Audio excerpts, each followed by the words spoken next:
Hello, gardening fans, and welcome to July, the high holy days of gardening, as I often call the month of July, because so much stuff is happening in July. And July is the month that you kind of imagine in December and January what your garden is going to look like. You always think of it in terms of what it's going to look like in July, because it's the most happening month. And things are happening around here, so let's take a look and see exactly what is happening. Let's start with bed one, which is chock full of corn. Now it's interesting because the corn on this end of the bed is a little bit healthier and a little bit bigger and a little bit taller than the corn on the other end of the bed here, and I have no idea why. It's very strange, but it is over 6 feet tall, and tassels are showing, so I'm not really too concerned about it. No ears yet, that'll come a little bit later. And meanwhile, on the outside of this bed, we've allowed pumpkins to grow up in with the corn, sort of in the traditional manner, and we've got a few pumpkins showing around here. And of course our old friend chives, which is where Molly is right now, are producing as usual, and they do all season long. Halfway down this bed we've got lima beans, which are climbing up these little structures nicely, and I think if you can see that there, that's a little lima bean right there. It's going to be a while before we harvest them, but they're coming in.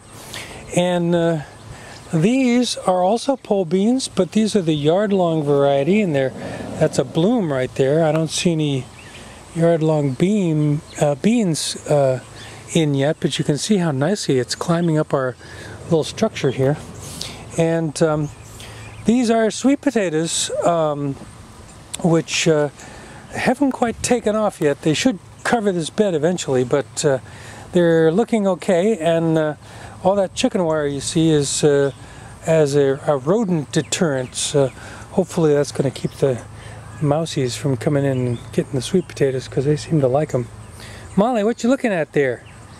Molly is perusing the pet memorial area, and golly, it looks like Jesse's joined her too. I wonder if there's something exciting in here. What do you see in there? Looks like something. It's a mousy? Froggy? My goodness. You can see they've got their July 4th scarfies on, because it is the middle of July. And so we tend to do that. And also, let me show you another thing that happens around here in this garden. Well, he just went behind the pine tree, so now you can't see him. And there he is. Can you see that balloon behind there? We actually, Pat and I actually rode that very balloon on our, I think it was our 10th anniversary. But every night this time of year they are usually floating over the manor. Okay, let's go on to the tour. This is Brussels sprouts. And this is a new variety of Brussels sprouts. The jury is out on them yet. They're coming in early, which is nice, but they're not really tight little Brussels sprout heads, which I like. They're kind of loose heads. They taste pretty good, and I like the fact that they're coming in early, but well, we'll see. We have plenty of time to go on these guys to pass judgment. Looks pretty vacant here. That's because I just took out the broccoli and the cabbage is all done, but as you can see here, I've got new cabbage and new broccoli started inside, which you don't really think of starting seedlings inside this time of year, but to get your second planting, it works out just right.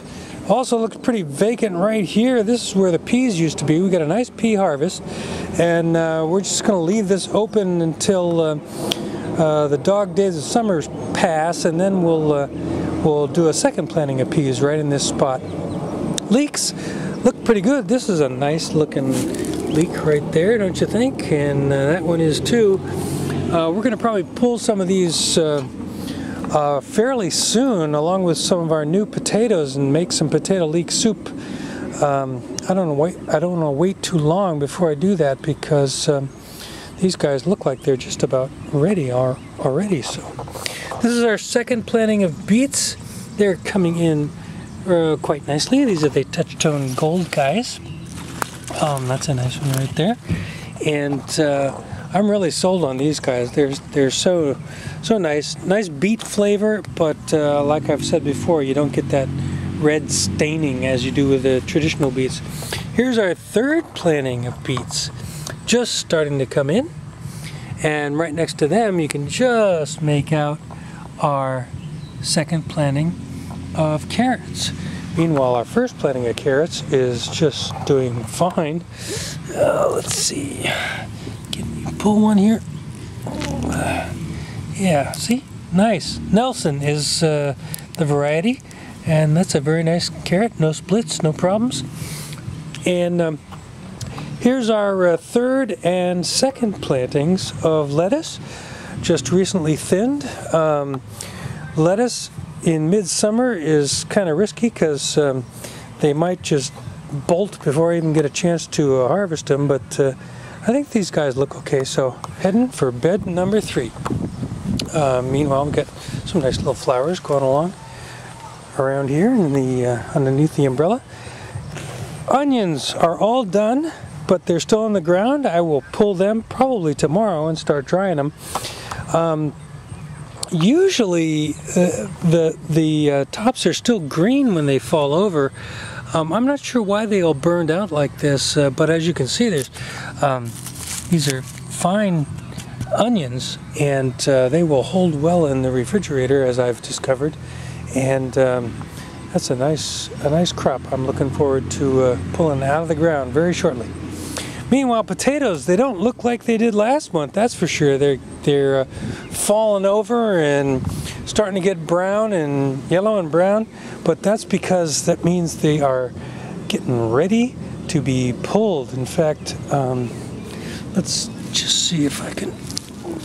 I'm gonna just dig down in here and see if I can dig far enough. And there we go.